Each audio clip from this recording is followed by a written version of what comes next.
Good evening and welcome back to another episode of Please Call Me Crazy, brought to you by Free People Radio and powered by our first sponsor, Tireget.com. That's Tireget.com. You have to buy tires from somebody, you might as well buy them from us and help fund the movement, help support the movement. We believe in the freedom of movement, and that's exactly what the establishment wants to take from you now. I am your host, Royce White, here in the belly of the beast for episode number 100. The date is September the 17th, year of our Lord 2023. Celebrating episode 100, I just want to say thank you to everybody out there who's subscribed to the podcast, who listens to the podcast, who watches the podcast, who shares the podcast, who cuts clips from the podcast. Anybody out there who is engaged with the podcast, we want to thank you from everyone here at Free People Radio and the Please Call Me Crazy team. We're very thankful for the audience that we've accrued in these first uh, we started in probably March, April. I was gone for 2 months in the big three. These first 3 months or so, 90 days in, we're at about 15,000 subscribers on YouTube. We're getting huge War Room audiences every night on both Rumble and Getter. So we want to send a special thank you to our War Room comrades there, Steve Bannon, Maureen Bannon, and the great Grace Chong, the whole War Room posse, the entire War Room posse that's expansive, the entire country of America First Patriots. We love you. We thank you. We appreciate your hard work, your effort, your support. We hear you, right? We hear the comments. We hear the feedback. We're building a platform right now for many more people to be able to engage with myself and the people here at Free People Radio on a more consistent basis. I think on Saturday nights, we are going to do a live show where people can call in. That will be on the Royce White USA channel. Um, my Senate website is nearly completed, should be done this week. Free People Radio's patron program will be up and running this week, so you can make contributions if you so desire. You enjoy the content, you like the content, we would appreciate that. We're not begging you, we're not forcing you, we're asking, hey, if you feel like you like the content and you want to be a supporter, feel free to become a patron. My entire digital footprint is getting organized, reorganized, and ahead of this Senate campaign, and because of that, there are going to be many links and websites that people will be able to follow and track what we're doing, as well as buy merchandise. The merchandise is sure to be a fun part of what we're doing at Free People Radio for sure. As well as the last Renaissance. We plan to get Hebrews up and running in the next couple of weeks with myself and the great Professor Penn. If you haven't already subscribed to his podcast, he's running on Tuesdays and Thursday nights. He and I will do Hebrews once a week, so you can look forward to that, as well as the last Renaissance. Now, the great A.J. Barker is a teacher. He's back in school, so he and I have to work out the schedule for him and I to be able to do the last Renaissance podcast. But the last Renaissance website will be up and running and will feature merchandise that I wore or promoted during the big three, such as Who Killed JFK or Trump Won or Protect RFK Jr. or Investigate Maui and all of the things that you saw this past summer. We're going to have T-shirts and merchandise made out of those things, so that'll be fun as well. Other than that, we're still available on all major audio platforms: Apple, Spotify, Amazon, Google, and iHeartRadio. You can also find us on band.video. We appreciate the entire InfoWars team and the great Alex Jones for hosting our content on his servers over at InfoWars, band.video. You can also find us on BitChute, backed up if all things go south and we get censored off of every platform and every server. Um, Anything? Am I missing anything? Oh, special thank you to the great Fearless audience as well. We appreciate the Fearless audience. I haven't been on Fearless in quite a while, but a couple weeks, I'd say, and football season is just starting up here. So myself, I'm outside of the sports loop somewhat, but that brings me to my episode today. So again, I want to thank everybody. We're celebrating the 100th episode. I thank you. I appreciate your viewership and your listenership today and in the future. Let's get rolling with episode 100. And without further ado, the topic today, as it just so happens, is 3 a.m. in the morning. Like, it's the benefit of being able having a self-run studio. And we've got the studio to a point now where I can literally run and produce the podcast myself. I don't need anybody to sit in, although I have people who produce it and post or edit it in post. And so I'm going out of town, going to do a huge interview with a major political figure, and I can't really say who it is or tell you when this interview will be released, but it should be released in the near future, and I'm sure it's going to be a great conversation between he and I. Two America First minds coming together and having a conversation about the future of the country. So I'm on my way out of town, but before I went out of town, I didn't want to leave you without an episode because we have a faithful audience here on YouTube, on the audio platform, and certainly there on Rumble and with the War Room Posse. So with that being said, today's episode is to celebrate 100, but it's also to talk about something that really inspired the podcast at this wee hour in the morning, and that is Deion Sanders. Now, I'm a professional athlete, and many of you may not know that as far as professional athletes go and being unique and special talent, I am one of those, and many of you have been robbed of the chance to see me compete um, at the highest level. If you followed my career at Iowa State, you got a glimpse of it, but it was just a glimpse. I played one season. If you were able to follow me in Canada for some strange reason, you got a glimpse of it. I was only able to play 2 seasons. And if you've been following the Big Three, you're getting a glimpse of it because it's 3-on-3 half court. Not to diminish 3-on-3 half court, it's actually a much more physical game and in some ways more entertaining, different, much different. But um, there's something to be said for 5-on-5 full court, and I certainly believe that I would be a pleasure for many basketball fans to watch. So, I'm an athlete, but I rarely talk about sports. And the reason I rarely talk about sports is because uh, partly what I'm going to discuss today, but mostly because I think the country is in a place, uh, society around the world is in a place where sports has become more or less a distraction from what's really important. And I struggle with that as an athlete. I struggle with that. My young son, both of my sons, all four of my children are aspire to be involved in sports, and it's hard for a parent who understands the normalcy around youth youth participation in sports, and I'm an advocate of it. I think sports teaches us great things, but understanding the dire situation the country's in and the dire situation that society is in as a whole around the world.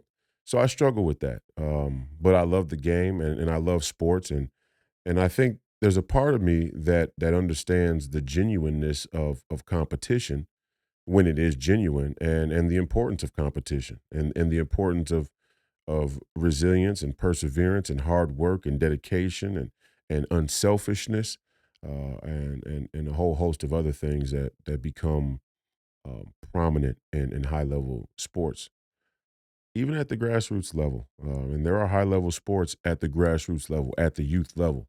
They're getting better than ever. So, it's 3 a.m. in the morning. I watched this Colorado State game. If you all out there don't follow American football, which maybe some of you don't, but you probably still know the name Deion Sanders, Deion Primetime Sanders. He was an incredible football player, an incredible athlete, two professional sport athlete like myself. I'm now a professional in mixed martial arts. I lost my first fight, but I didn't get knocked out and I didn't get submitted. It went the distance, which is an achievement in and of itself, in my opinion. And I look forward to my return to the combat sports arena. But Deion Sanders was a hell of a football player, obviously Hall of Fame level, and he wasn't a bad baseball player as well. It's very hard. One of the hardest thing to do is to hit a baseball. That's the hardest thing to do in sports. Very clear why.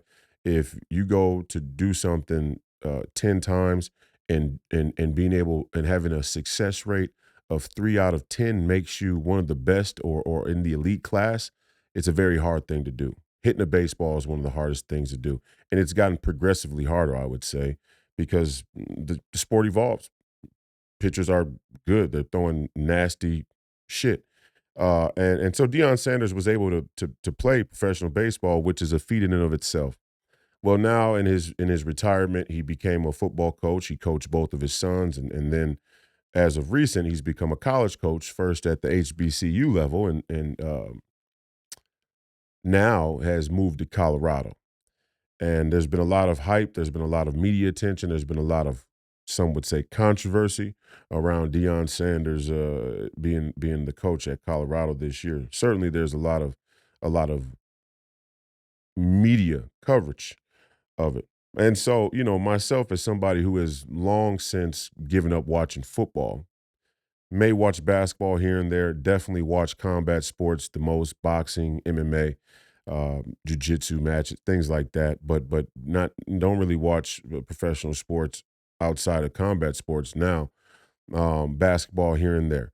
But I've definitely, all but given up watching American football. Well, I couldn't help but tune in yesterday or last night to this Colorado game. And number one, if you grew up in the '90s like I did, the Dallas Cowboys were a fixture of American culture and professional sports. The Dallas Cowboys at one point were America's team. Um, this team featured, Hall of Fame legends like Troy Aikman and Emmitt Smith, the great running back Emmitt Smith, the great wide receiver Michael Irving, and on the other side of the ball, Deion Sanders, who played both sides of the ball himself in the pros, which is an incredible feat as well.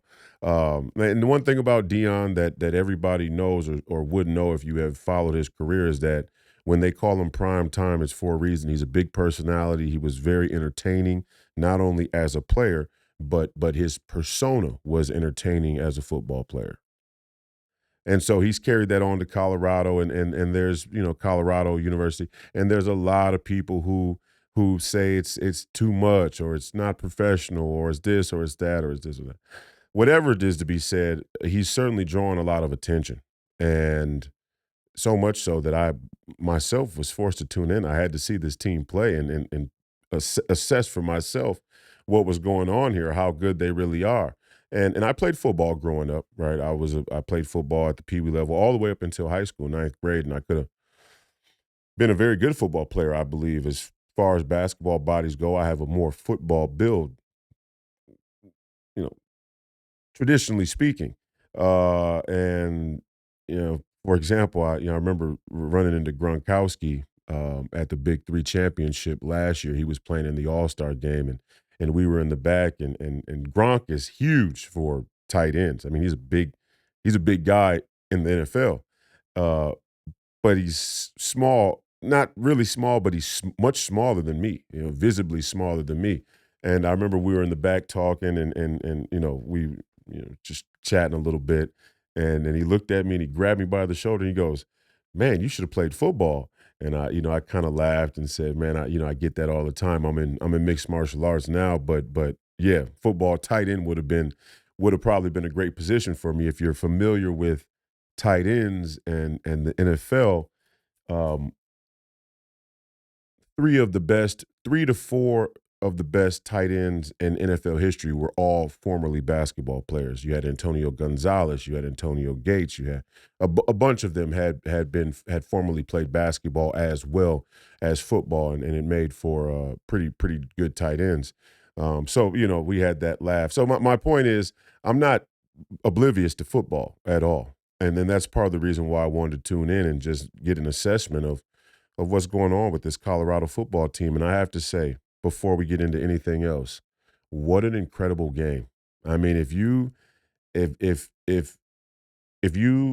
like myself have become cynical of American sports, American professional sports or collegiate sports, which in many ways function as a professional sport, if you become cynical of commercial sports in America, I wish you could have seen this game. I really do. Professor Penn here from MyBookie, and I know as a bettor, you demand perfection, and MyBookie delivers. NFL, college football, and a brand new cash-out system gives you options to bet and win all season long. First two legs of your parlay hit, cash out early and place another bet, or let it ride for a chance at a bigger payday. Join the MyBookie family for an entire season filled with daily odds boosts, same-game parlays, and super contests. This season, MyBookie has a no-strings-attached cash bonus that lets you deposit and withdraw quick. Use promo code FPR on a deposit of 50 or more, and you can receive up to $200 in cash instantly to your MyBookie account. Bet your deposit amount once, and you're ready to withdraw at any time. Again, that's promo code FPR to claim your cash deposit bonus. You can bet anything, anytime, anywhere, only with MyBookie. Because there's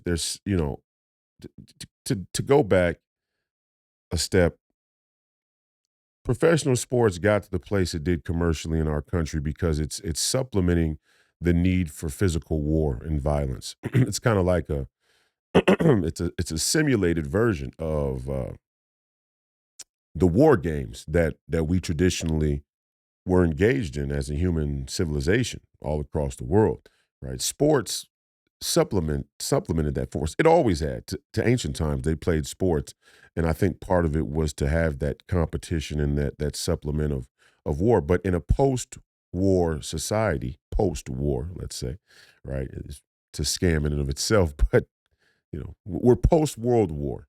In a post-World War society, in a post-conquestial society, colonial society, in a post-pirate society, pirate and pillage society, sports plays a magnified role in supplementing our need for war and combat, which is why now at the height of professional sports in the commercial era, you're seeing the prevalence of combat sports sort of rise to the top, and the drama of two men fighting each other in some capacity, whether it's Jake Paul and whoever he's fighting next, or it's Conor McGregor, or it's Floyd Mayweather, or it's Tyson Fury and Francis Ngannou, or it's two fat guys getting together and slapping each other with powder on their hands. I mean, the combat element of sports is peaking in the commercial corporate sports arena for a reason.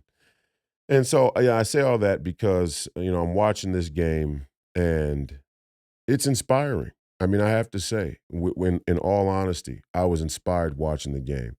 Many people don't think Deion Sanders will have the level of success that Deion believes he will have himself.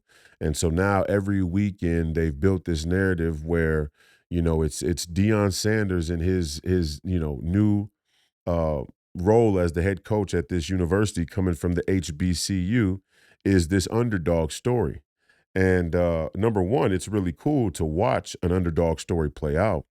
It's really interesting that a team who on paper is probably better than the other team still is the underdog because of the narrative. And we're going to talk about some of that. That's what I really wanted to get to. That's why I think this Deion Sanders story is so fascinating, because it's layered and it's nuanced. And that's what we do here at Please Call Me Crazy. Again, this is our 100th episode. If you're new to the podcast, strap in. If you're not new, then we're going to go layers deep. Um, Pause. I'm watching this game, and the first thing I got to say is Deion Sanders' son, who is the quarterback for Colorado, Shador Sanders, is a G. He is a gangster. I mean, what he was able to do in the later part of that game was nothing short of history-making moments. I mean, when they look back at Deion Sanders' transition into being a college coach and the media coverage that was around this time period in collegiate football, his performance last night was memorable, to say the least. And if you're an athlete, if you ever played at a high level, despite anything else that's going on around the game, you can look at an athlete, you can watch an athlete perform, and you can separate out whether you like that athlete or not, and if they're having a memorable moment in that moment. Um, and then that goes for any athlete. But Shador had an incredible game down the stretch. They were down a touchdown. They fought all the way back. They had been on the ropes, so to speak. And they fought back, and I thought Shador in the beginning of the game, he threw a pick. The pick wasn't his fault. The rule is in football, just like basketball, if you get two hands on the ball, you got to catch the fucking ball. That's just the rule. If you don't catch the ball and you get two hands on it, it was your fault. Well, in football, statistically, just like in basketball, statistically, the person who threw the pass still ends up with the turnover. But culturally speaking, we all know you should have caught that fucking ball. Okay. And so Shador threw a pick, but the pick, the ball went straight through, or the receiver had his hands on it, and the safety just basically was in the right place at the right time, falling in the right way, and took the ball from the wide receiver. And then another play, their star wide receiver who ended up getting hurt halfway through the game, having to leave the game and go to the hospital, um, Travis Hunter, he fumbled a football uncharacteristically and kind of was a fluke freak accident too. So anyway, this game had its ups and downs for Colorado. They're making a comeback all the way in late into the fourth quarter, down to the last 2 minutes. 2 minute drill. Now, this whole time rules changed, where in the last 6 minutes, the clock runs until it's under 2 minutes. Completely new to me. I don't watch football enough to know why that happens or why they made that change. But for a team that's down by a touchdown and now the clock's not stopping if you go out of bounds or for any other reason for 4 straight minutes, is loopy for me to watch, because I don't watch close enough. But anyway, that's what was taking place. Colorado was trying to fight their way back. The time was against them. They come up with a big stop. The Colorado State, right? This is a huge rivalry for them, Colorado and Colorado State. Colorado State has to punt the ball on a fourth down. They get a big stop. They have to punt the ball. They punt the ball down onto Colorado's own 2-yard line. So now Deion Sanders has to basically operate offense out of his own end zone with 2 minutes to go, right? Classic 2-minute drill, full length of the field, and he marches down the field without his probably NFL level wide receiver, star wide receiver. Then not only does he proceed to march down the field and tie the game, essentially. First of all, he marched down the field, they score, they kick a field goal, they go into overtime. He marches down the field another time, and then they go into a second overtime, and he comes down and he scores another touchdown. Not only does he score a touchdown, he converts the 2-point play to put them ahead by 8 points, which put Colorado State in a position where they would have to both score and they would have to convert a 2-point. They would have to convert a 2-point, which is basically, for all of you who are not sports fans out there, you score a touchdown, you get 6, you kick a field goal, the extra point, you get a single point. If you run a play and score again, you get 2 points instead of 1. So, you can end up with 7 if you score a touchdown a lot of times, which is traditional. Guys kick the extra point, or you can end up with 8. Or, hey, you get a field goal blocked or you missed a 2-point, you only end up with 6, shorthanded. Anyway, they end up winning this game, and it was just a magnificent performance by Deion Sanders and his brother as well, Shiloh Sanders, who plays defense and is a DB, a defensive back. He had a interception that he ran back for a touchdown, and he also had a huge defensive stop down the stretch that helped them be able to get the ball back and march forward. So both of the Deion Sanders' sons played well, and it was inspirational to see. And before we talk about anything else, you got to take your hat off to the Colorado program and what they were able to do last night, proving whoever the naysayers are wrong. And as an athlete, you love to see it. I mean, I don't care if I like you or not. Look, I don't care if it could be LeBron James and all the chips are stacked up against him. If he finds a way to power through the heat of competition and come out victorious, we tip our hat. That's part of having sacred honor. It's a part of sacred honor that I think is lost. It's everybody's sense of respect or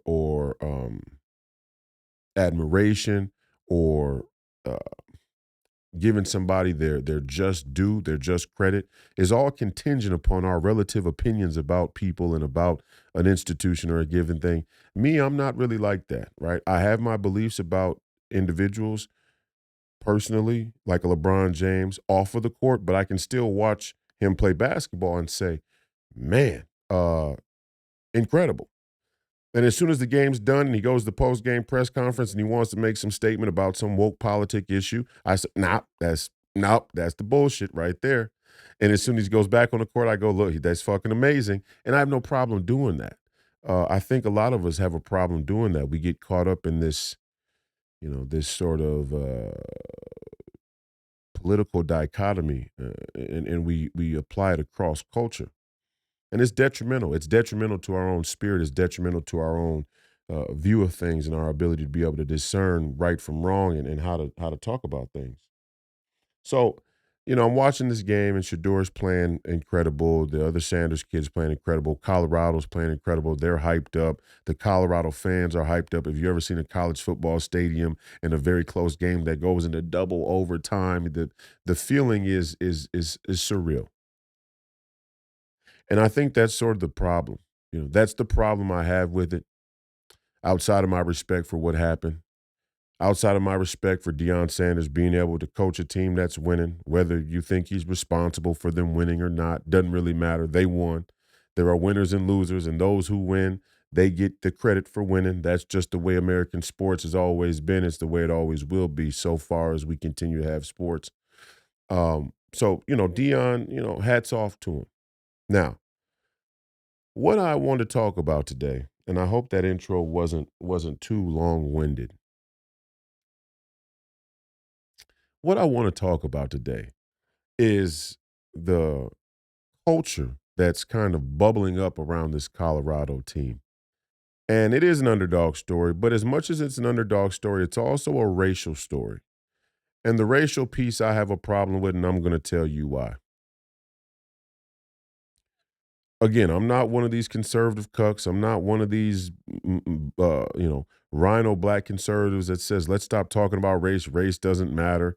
I'm not one of these people who's afraid to talk about race. Race is a very real thing in our society. It's a very real thing in our history. The key is to be able to speak about it truthfully, honestly, and forthright. And I think all of us can work on doing that better, as we do with all things. Race isn't special in that way. It just so happens that race is one of the key driving narratives of American culture and culture all around the world. And the Deion Sanders story is a prime example, no pun intended.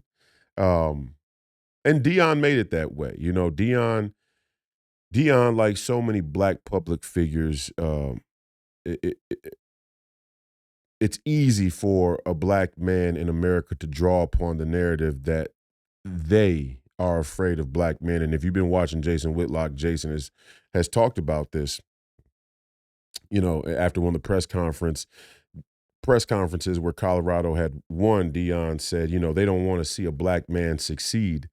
And it's funny because it's such an easy narrative to draw on. Number one, it's kind of like it's almost cookie cutter at this point, right? It's so basic, it's so overutilized that it's not a real reflection of somebody having a real gravitas around social political issues to say such a thing. Although there's a lot of truth to it.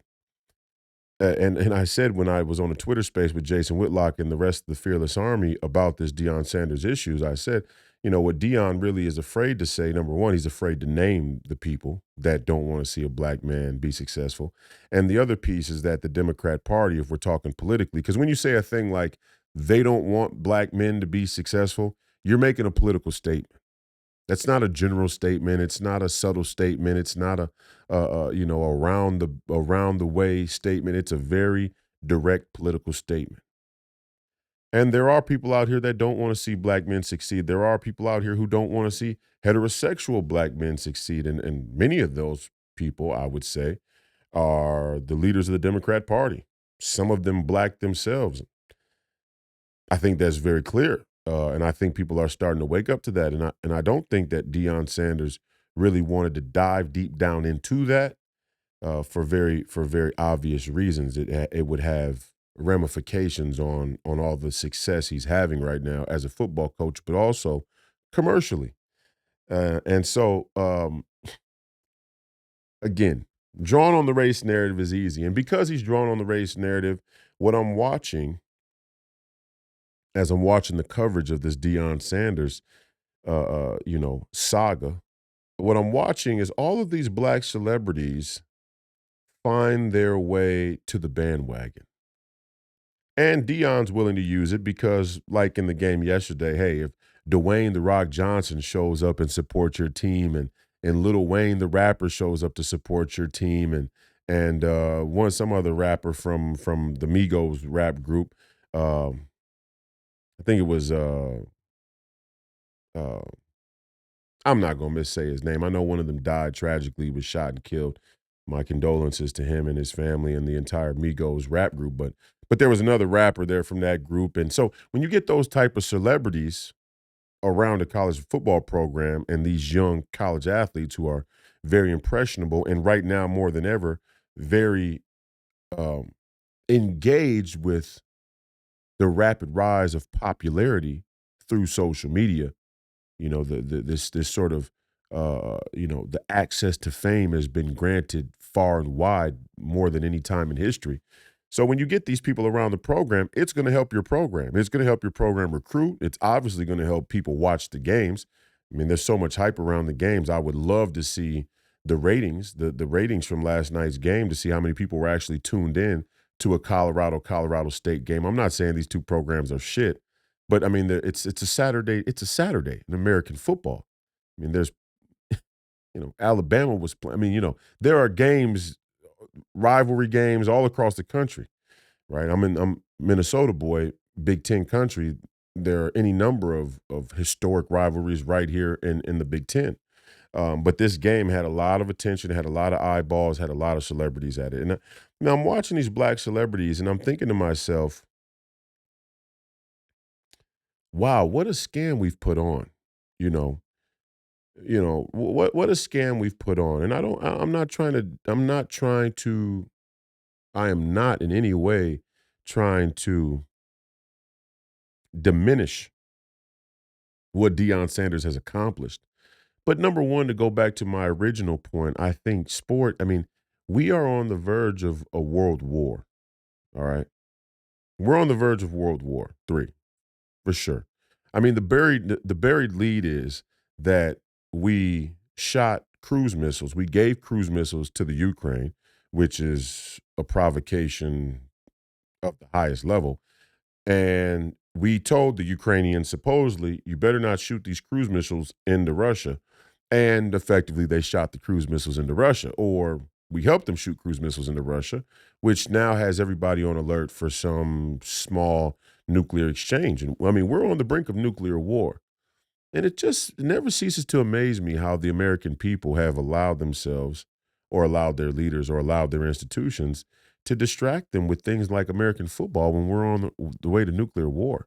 And I mean, hey, if you have a game that you have to watch, like I had to watch this game. I had to tune in. I just had to see what this culture phenomenon was all about. But I spent the rest of my day preparing a Senate campaign to try and relieve the swamp of all of its crony capitalist crooks. And I just wondered to myself, as I'm watching the game and I'm seeing all this black celebrity around this game, and I'm seeing people tweet about it, and I'm seeing what's trending on Twitter, and all these famous people that are so interested and have to have a comment on this game. I know I'm saying it and I'm doing a podcast on it, but I'm just watching this and I'm thinking to myself, what a scam. What a scam we've put on here. I mean, number one, Deion Sanders was a great football player. He was the best defensive back. He is the best defensive back in NFL history. So his football credentials can't be questioned. His contribution to the game of football is legendary by every metric.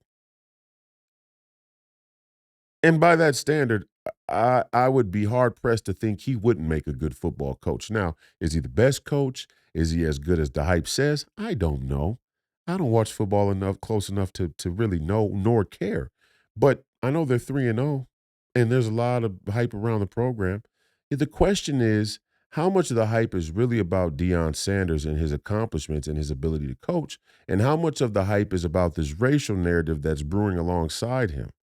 And there is a racial narrative, and the racial narrative seems to be something like this.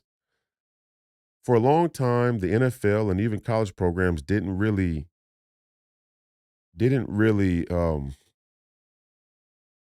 prioritize or give equal access to head coaching jobs for black head coaches.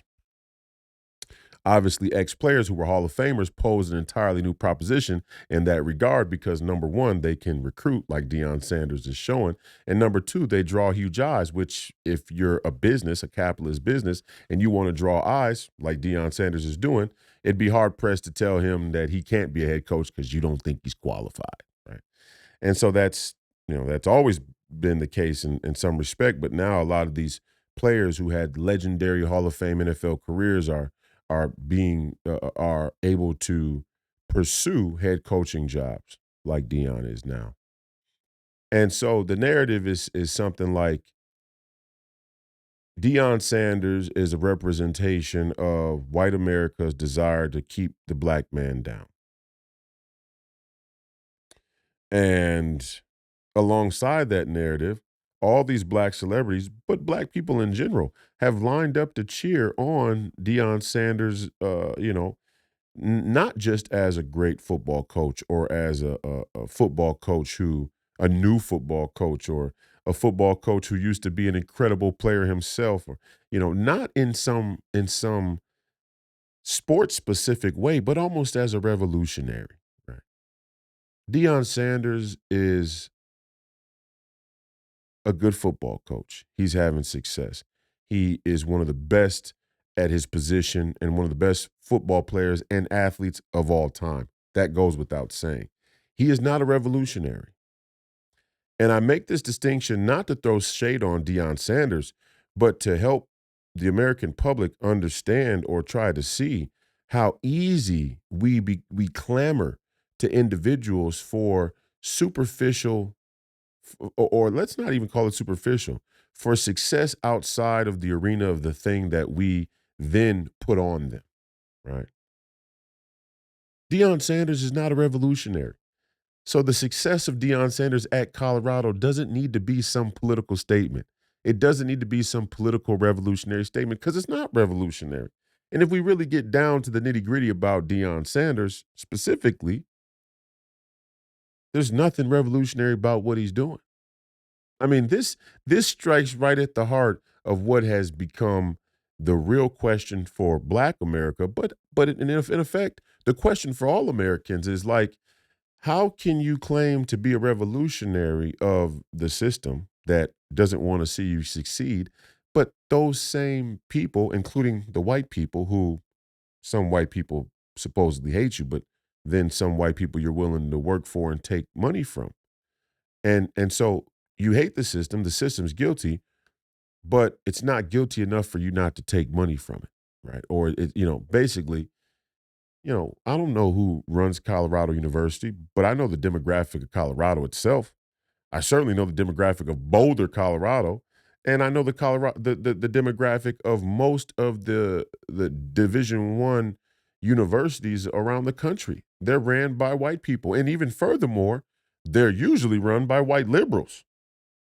I mean, almost explicitly, categorically, they're run by white liberals, and so again, we run into this sort of contradiction where the narrative is white people bad, like Ilhan Omar said, white men bad, white men walk around the planet killing people. This should be our fear. Said the other day, I can't stand. It's offensive when a black woman tells me I should fear white men, and then she goes home and sleeps with one. It's fucking offensive. But Deion Sanders and the people who are building this narrative, which is the liberal media, are doing the same thing. They're letting Dion go out and they're building this racial narrative, this another racial political narrative around Deion Sanders and his coaching career that is now they don't want to see the black coach succeed. Who doesn't want to see him not who doesn't want to see him succeed? Who doesn't want to see Deion Sanders succeed? Who doesn't want to see more Deion Sanders? Everybody wants to see more Deion Sanders. I mean, the people who don't want to see Deion Sanders in an entertainment format are just probably haters. I mean, and I would agree with Deion on that. And those people would find anything to hate on anybody about who is in the public spotlight.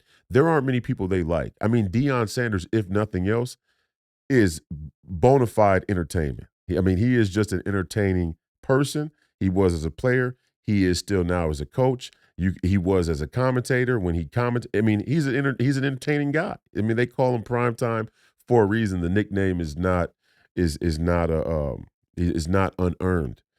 So nobody doesn't want to see more Deion Sanders.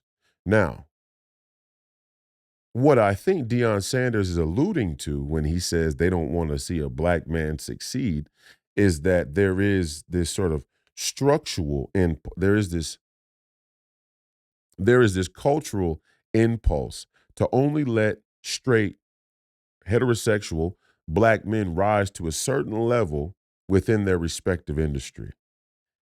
Just so happens that the white liberals are the one who keep that cap on Deion Sanders.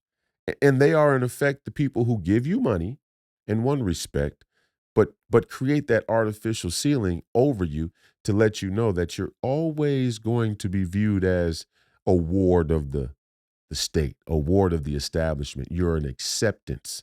You're not an essential, you're an acceptance, right? And that's who Deion Sanders. You're an exception. You're an exception to the rule. The rule is we really don't want to let you Negroes be in charge of anything. A few exceptions do exist. And when those exceptions are allowed, they're allowed for strategic purposes, whether it's Deion Sanders or it's Jean Pierre, the press secretary, or it's Ketanji Jackson, or pick one. Pick one of these new stars of the liberal mainstream media that they run the race narrative with, and tell you that they're fighting in the interest of black people. And that really is the problem with this narrative. And it's not just around Black America, but this is Black America specific, is anybody who steps up to the podium, any podium, who has black skin is automatically working on behalf of black people. And the sine qua non of it was Barack Obama, right? Barack Obama was and still is um, the herald of New World Order through this everybody black is pro-black narrative. Everybody who's black is not fighting in the interest of black people. Everybody who's black is not fighting some revolutionary fight against the establishment. It's ridiculous. And not only is it ridiculous, it really handicaps black America from being able to have the conversation they need to have today, which is who is actually, well, first of all, what is the fight that any resemblance of a black community should come together and fight against? What is that fight? What are the parameters? What are the details? What is it that we want to ask for? That's what Ice Cube said. So what are we fighting for? And then who are the people who are actually fighting on behalf of what they say they're fighting on behalf of? How do we measure it? How do we test it? What's the litmus test? And so we take a guy like Deion Sanders and we come to a very concerning question. Here's a man who came from the HBCUs, the historical black colleges, which are viewed as ultra black because they're run by black people and the students are mostly black. So here's a guy who comes from the HBCUs and was supposedly attempting to build the HBCUs up. And at the first sight of turbulence or the first sight of a better opportunity, he goes to Colorado and he brings his two sons to Colorado with him.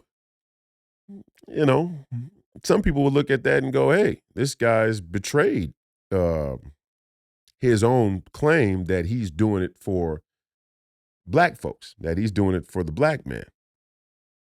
The black man, the pro-black activist would say, why didn't you stay at the HBCUs and build it up? And it's a reasonable question. And it's a reasonable question that all black Americans should ask themselves is, what is the cost of freedom? What is the cost of freedom and what is the penalty of ownership? The penalty of ownership is, you may fail. You may fail in radical fashion. But if you own it and you succeed, then it's yours. Well, it's yours unless you let a tyrannical government run by Democrats who really believe in communism tell you that you don't own anything, whether you own it or not. I guess then ownership wouldn't matter.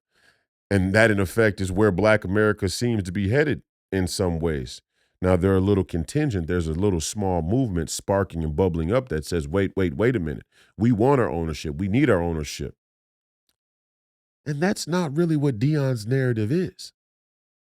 And look, Deion has to look out for Deion. I can't speak to Deion's, personal life. I can't speak to what he's trying to do, what his strategy is, but it just dawns on me that it's not a coincidence how all these black figures who end up with the most media attention never can speak to political issues at a depth that's really game changing. And it's Deion too. I mean, come on. I mean, guys.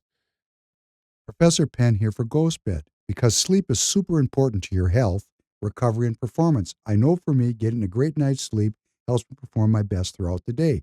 Our friends at GhostBed make super high quality mattresses at excellent prices so you can finally get a supportive night of sleep. We love GhostBed because it's a family owned business. They've been making mattresses for over a couple of decades now, and they've made an art of using high quality, super cooling materials. You won't wake up in a pool of your own sweat sleeping in these beds, even in the dead of summer. You get a 101 night sleep trial along with free shipping and returns when you purchase a mattress, so you can try it in the comfort of your own home. And GhostBed has a dedicated team of sleep experts on standby to help you find your perfect bed. Head to ghostbed.com/Royce today and use promo code FPR for 40% off site wide. They also have RV mattresses, foundation sheets, and cooling pillows. Head over to ghostbed.com/Royce and use promo code FPR for 40% off site wide. And what really dawns on me is that all these black celebrities who come to the teat are in on the scam, because there's no way you really believe this is the revolutionary momentum. Deion Sanders coaching Colorado against the radically racist and anti-equality college football establishment. Really? That's revolutionary? I mean, come give me a break. And I'm not saying it to be a hater. Again, I separate the sports from the politics, but we are living under a liberal mainstream media industrial complex that wants to merge every every single cultural um every cultural all cultural momentum with their political agenda. Could be anything. It could be anything. It's always race. It comes back down to race every time, and it's getting watered down. It's like anti-Semitism. The real criticism of the ADL is that when you throw anti-Semitism around loosely, you water down the real fight against people who are actually anti-Semitic in a dangerous way. When you say that anybody who even says the word Jew is anti-Semitic, you water down the word anti-Semitic, and you water down what it means to be anti-Semitic, and you really make it easier for people who are dangerously anti-Semitic to hide. And we've done the same thing for white liberals as the black community. Oh, this person's racist. That person's racist. This person's racist. The whole thing is racist. The whole thing is guilty. Okay, white man bad. Okay, white man bad. But we're taking all their money, and while we take their money, it becomes hard for us to realize the white liberals who give us money are the ones who actually despise us the most. And I don't say that metaphorically or as a way to try and forward a political agenda. I'm talking facts. When Bill Gates is asked what's the population issue, and he says population is actually not the problem we thought it was, although it will be a problem in the places where population is growing the most. And then he cuts to a infographic of all Arab and African countries. These are the white liberals that mean to neuter black people, people with darker skin. I mean, these are your scientific, technocratic, white liberal elites that are simpatico with the liberal universities, like Colorado, for example. Now, I don't know if Colorado is super liberal leaning. I would assume they are, because Denver is a super liberal leaning place, and Colorado as a state is leaning more to the left, as many places are in the country. But I just know, as a general principle, anywhere you go around the country, the universities, the state universities, an extension of the federal government, have been overrun by communists.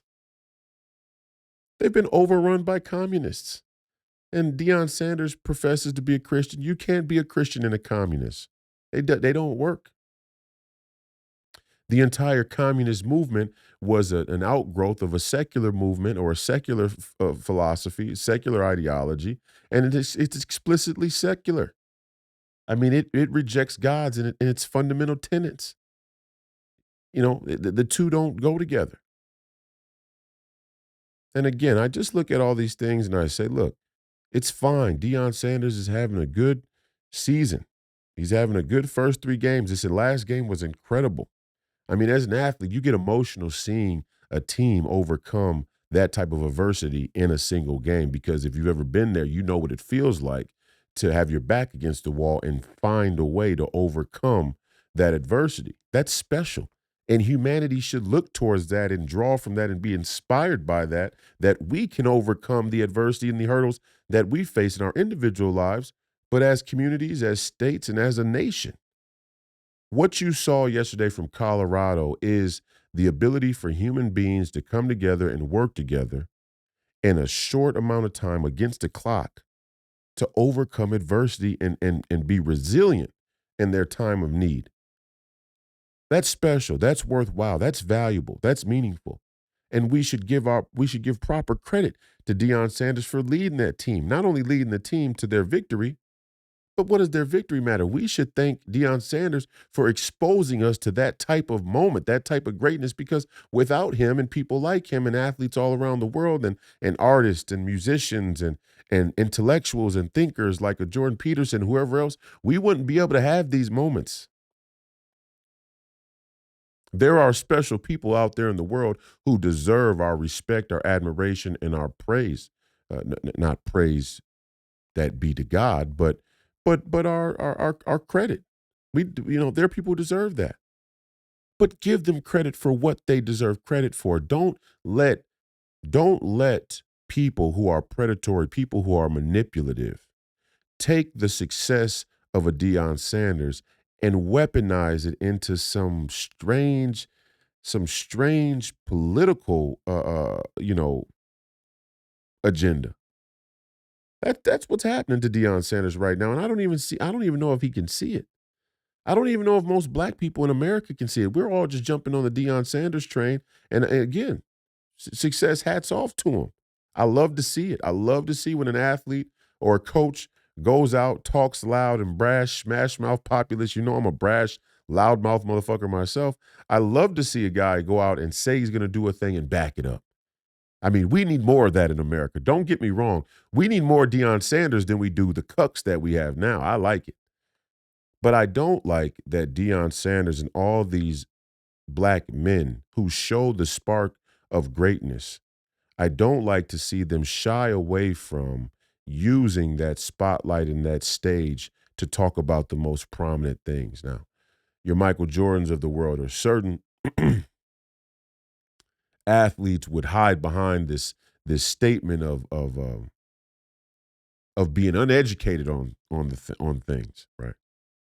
Well, I don't, we don't need to talk about all things. Athletes don't have to be role models. That was Charles Barkley. Or, I don't want to talk about something that I'm not familiar with or read up on. But it's an indictment of athletes that you're not educated properly. And it's an indictment of your liberal universities that really only want to use you for commercial and economic gain and don't really care about whether you're educated or don't make it a priority for you to be educated. And if they do, they want you to take some cookie cutter, cheap prototype of communism and Marxism that they teach to all the other 4-year associate degree or graduate degree, Finocchios and cucks. This is the reality. This is where we live. This is America. This is America. This is how even our sports with athletes and coaches and minds of people who are spatial geniuses, creativity beyond comprehension. Even our sports and our sportsmen, who should be our natural born leaders, who understand what it means to give up a piece of their own selfish ambition for a greater good, for a greater result. These people have been co-opted. And they have been co-opted. Deion Sanders right now is in the process of being co-opted for a much broader political narrative. And that political narrative is any black man who you see who's having success and who has popularity is fighting in the interest of black people writ large. It's not true. Deion Sanders is not a revolutionary. And I'm not saying he couldn't be a revolutionary. What I'm saying is what he's doing right now is not politically revolutionary. It's revolutionary potentially to the game of college football. Maybe it's even revolutionary to the game of football as a whole, the entire industry. But it's not revolution in any political sense. So when you conflate race and football in this way, you really bastardize what it means to be revolutionary. And that's not something that's uncommon either, because we live in a time we live in a time where I hear black women say all the time, just to be a black woman is revolution. No, it's not. That's fucking ridiculous. Revolution is an action word, and it's an action word with huge implications. There's nothing passive about being a revolutionary. There's nothing stagnant about being a revolutionary. There's nothing that's stationary about being a revolutionary. You don't just exist and be a revolutionary. That's non-starter. But there's people who have convinced themselves as such. And there are a lot of black bourgeoisie elites, public figures, who have convinced themselves that their economic success is by default a form of revolution. It's not true. It's not true. In fact, it contradicts the very nature of your root political argument. If the whole system is guilty, then those who take money from the system are also guilty, which is why it's not a smart thing to indict the entire system as guilty. It's more prudent, it's more advantageous, it's more efficacious to identify which institutions and which part of the system are actually corrupt, crooked, and guilty, and deal with those systems as such. But it's not beyond me.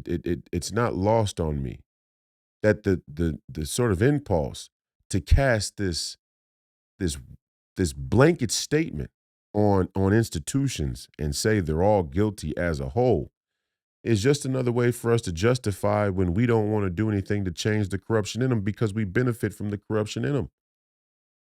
And I've seen it my entire adult life. I fought the NBA. I'm saying, yeah, the NBA is corrupt. Not only are they corrupt in the NBA, but the entire cultural attitude, the entire culture of the corporate community, this global corporate community, it's all corrupt. I mean, and it really is corrupt at a fundamental level. Spiritually, it's corrupt, let alone in practice.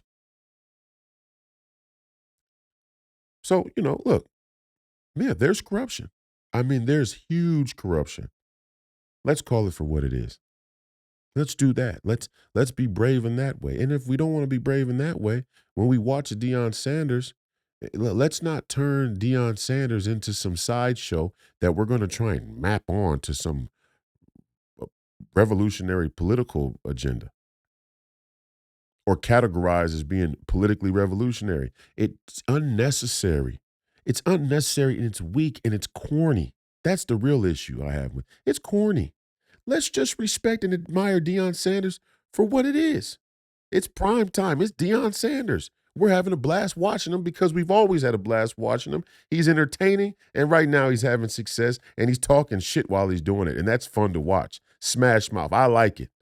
Now, if I could take Deion's ear, I would encourage him as a fellow Christian man, lean into God, lean into Christ, and understand what leaning into Christ and God means in this era. Understand what leaning into God and Christ means in this generation of American culture. Understand why it's a problem for you to bring P Valley, which stars basically a narrative or a story about a transgender, bringing them to an HBCU, which is already overrun with LGBTQism, which is offensive in and of itself. Like black people and the history of black people and the charter or the mandate or the mission of the historical black colleges isn't already leaps and bounds behind our set goals, our set milestones without having to be co-opted by some LGBTQ agenda as well. Now the HBCUs have to be a bastion of Black Trans Lives Matter, or else it's not a real pro-black movement. Are you kidding me? So to bring P-Valley is kind of offensive. It should offend it should offend the HBCUs. It should offend people who went to the HBCUs. It should offend everybody out there in the country who's watching the charade and going, "Hey, I thought it was God and Christ." And that's not a knock on the LGBTQ community.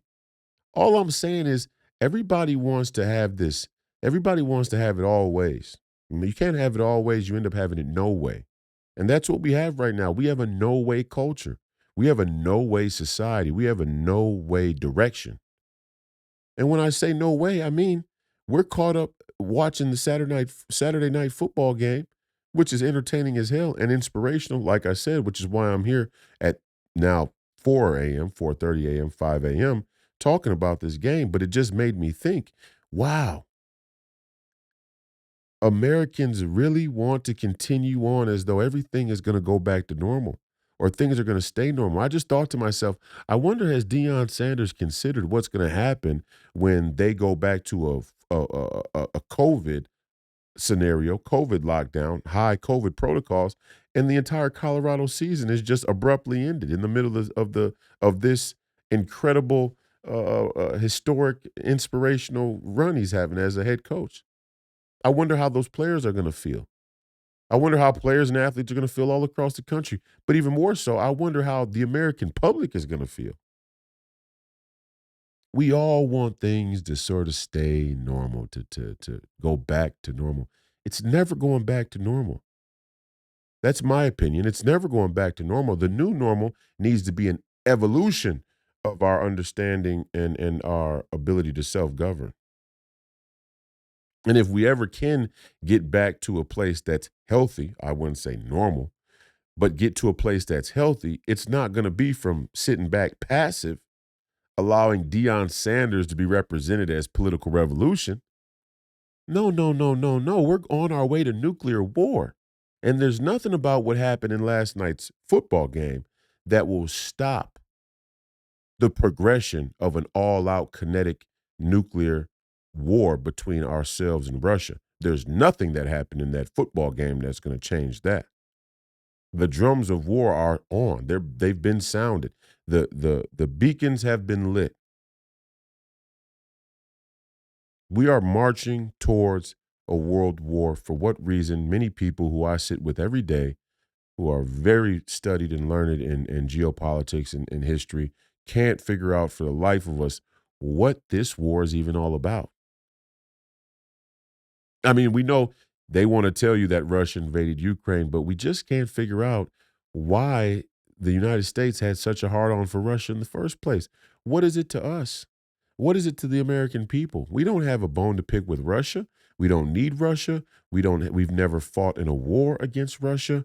This is a European problem. We are being led by European ideologues, and we're being led right into a shooting gallery.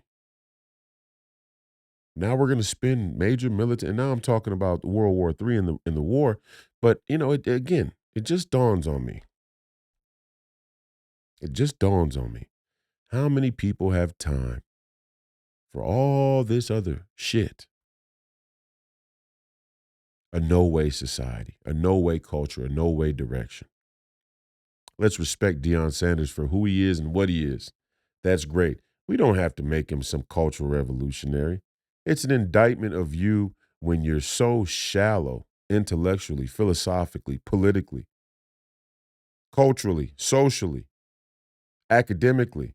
It's an indictment of you when you're so shallow, you're so in need of some scapegoat, some superficial idol that you'll take a Deion Sanders, who is the coach of a mid-tier college football program, and make him your revolutionary. And again, that's no knock on Deion Sanders. That's a knock on all of you. out there who do it. It's an indictment of you. It's not an indictment of him that you all are willing to follow him and latch on to him like some messiah for the short time until he loses 2 games in a row, and then all of you are going to disappear. And I'm sure he knows that. He's a Hall of Fame athlete. He knows how the game goes. We all do. All of us athletes know how it goes. When you're hot, you're hot. When you're not, you're not.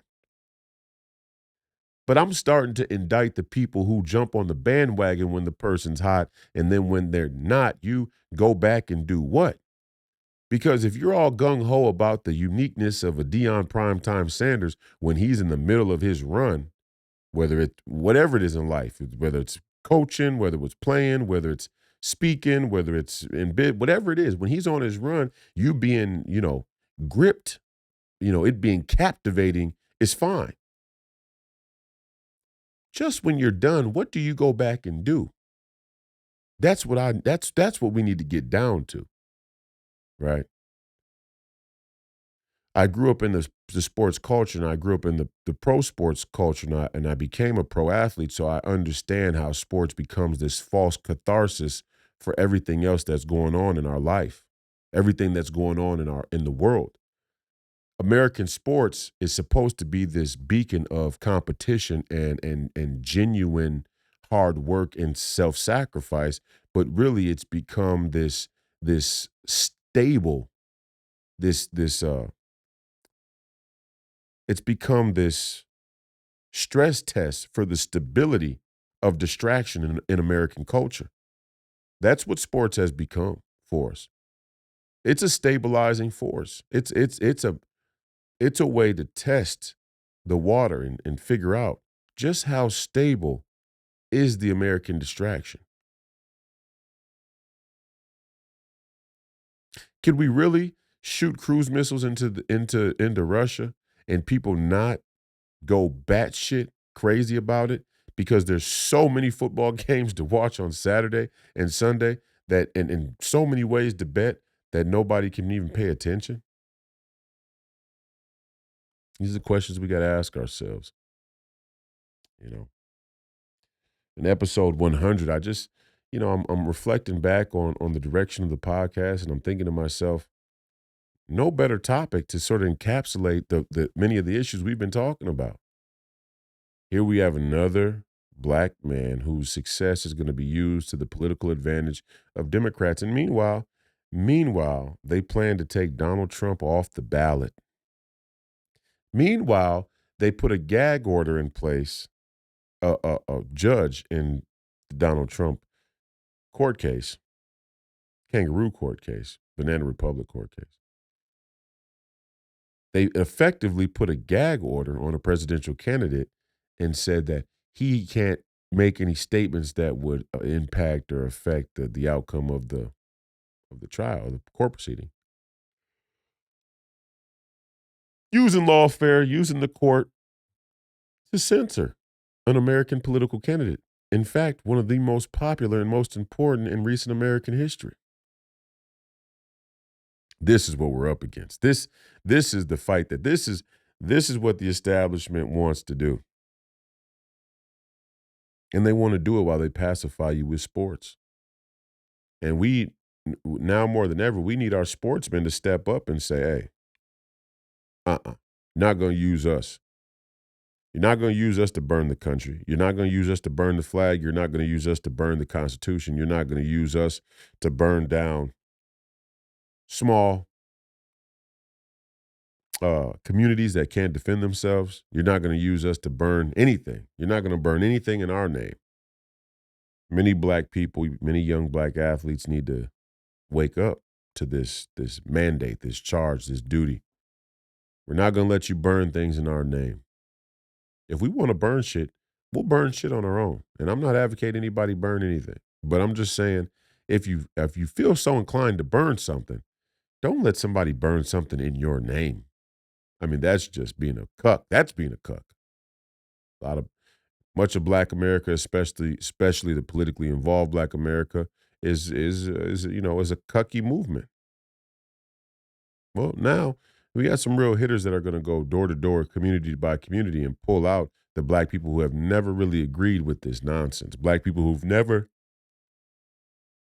never been in support of this movement, of this radical leftist, Marxist, LGBTQ, never been in support of. Now we're going to go find those people, pull them into the party and allow them to have a voice and a say and help this rhino establishment realize um, black men are much closer to America first than they are to the rhino establishment.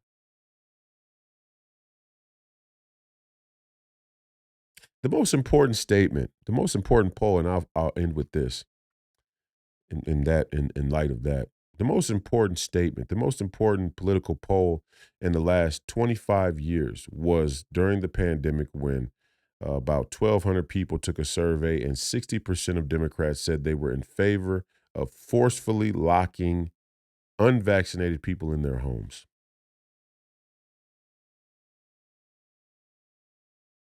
That, my friends, is tyranny. That, my friends, is dangerous. And we're not even talking about it. We're not even speaking about it. I don't know. I don't know why. I don't know why we won't speak about it. I don't know why we won't speak up and say, "Hey, is it is it is it remotely reasonable that a majority of a certain political party affiliation is willing to lock people in their homes by force who don't want to accept an experimental vaccine? Is that remotely reasonable? Of course it's not. Of course it's not. And what we need to be trying to do right now is evangelize that other 35 to 40% of Democrats who still have some resemblance of sanity. And you know what? If I'm being honest, I think Deion Sanders probably is one of them. When I hear a man say, God bless you and all, and praise Jesus Christ, I think he's one of the sane ones. I just don't think he knows just quite yet how pervasive and dangerous and corrupt and manipulative these politics have become around him and the entire American populace. 60% of Democrats said they were in favor of setting policy that would forcefully keep the unvaccinated in their homes. This is what we need to fight. This is important. This has been another episode of Please Call Me Crazy, brought to you by Free People Radio and powered by our favorite sponsor, Tireget.com. That's Tireget.com. You have to buy tires from somebody. You might as well buy them from us and help fund the movement, help support the movement. We believe in the freedom of movement, and that's exactly what the establishment wants to take from you now. I appreciate your viewership today and in the future. The fight continues. Don't die a jerk off, and as always, Godspeed.